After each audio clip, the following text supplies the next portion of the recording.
In this exercise, I'm going to introduce you to a collection of dynamic effects that I call the path wigglers, because what they do is they take a straight segment inside of a path and they wiggle it, essentially, in a variety of different ways.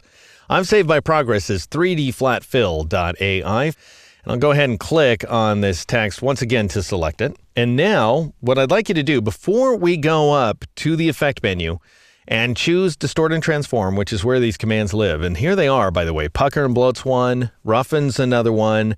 Then there's also Tweak and Zigzag. And you can play around with them as much as you want, but if you're going to experiment, you don't want to be doing it in 3D because it doesn't always work out so well. I've had problems with the program crashing. So the better idea, if you're going to experiment, once again, with any dynamic effect, is to pare down the effects that you've applied so far. And all you have to do is just turn some of them off.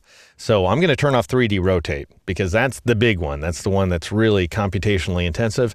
And then I'm going to turn off Transform. And now, with those two guys off, I'll click on Type once again to make it active. Go back up to the Effect menu, choose Distort and Transform, and let's try, for example, Zigzag, just so you can get a sense of what these commands are about. And if you want to see it in action, then you turn on the preview checkbox, and that is pretty zigzaggedy there. Now, ridges per segment is going to define how many back and forth zigzags we have per line segment. And you don't really know where the line segments are in live type, but they are there because every single character of type is ultimately represented as a path outline. But we must have a lot more segments over on this side, for example, whatever letters these are over here on the right side of the text than we do, for example, in the middle there on this U or whatever that is. However, you can reduce the number of ridges if you want to by taking that ridges per segment value down. You also have a size value, so how much zigging and zagging back and forth is going on.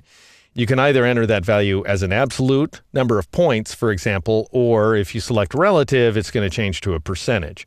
And that is a percent as measured with respect to the size of the segment in the first place. And obviously, if you want less wiggling, which I do, then you would take that value down. Finally, you can define what kind of points are being added virtually here, whether they're corner points or whether you're creating smooth points, in which case we get this very blobby effect right here. Anyway, I don't want that. I'm just showing you what's going on. I'm going to cancel out. You can experiment on your own with the other guys there, that is the Roughen effect and Tweak.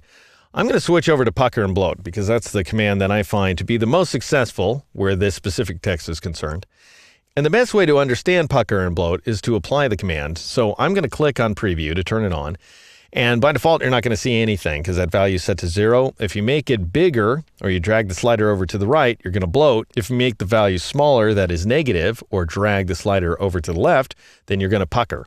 We're going to start things off by bloating here. I'm just going to drag this guy over quite a bit, and we end up making the letters entirely illegible at such a high value. However, if you just bloat a little bit, such as, in my case, 13%, then you end up getting some pretty interesting forms going on there. Now, the text is puffy. That's not really what I want. I want the opposite.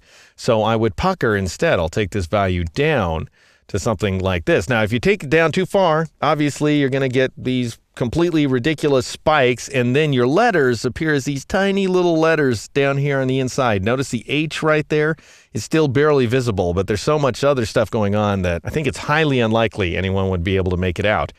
Anyway, I'm going to take this value up to -6. Ends up working out pretty well. So just a little bit of puckering. And you can see that that moves those edges inward and adds an almost serifed effect to our otherwise sans serif type.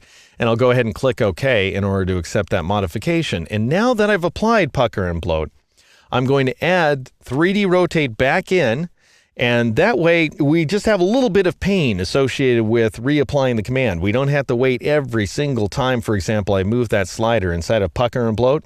That would have been pretty bad. And then finally, I'll go ahead and turn on Transform as well to move the text over to the right and to expand its height. Now, a note about what's going on here inside the Appearance panel. I was telling you that the attributes build up from the bottom. So we start with this 30-point black stroke, the 24-point brown stroke is on top of it, the 18-point white stroke is on top of that, and so on all the way up to the fills here.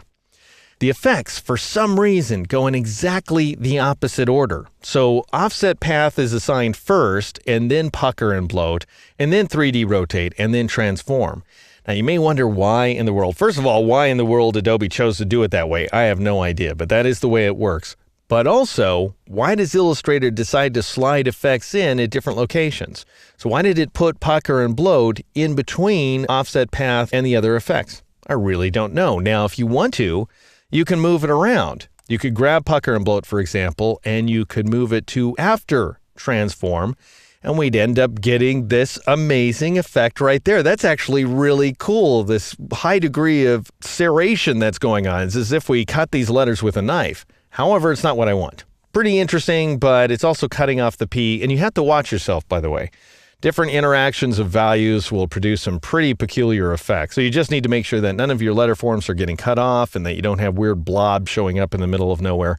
Anyway, I'm going to grab that pucker and bloat and move it back to where it was. It's possible Illustrator's just really smart about where it puts things.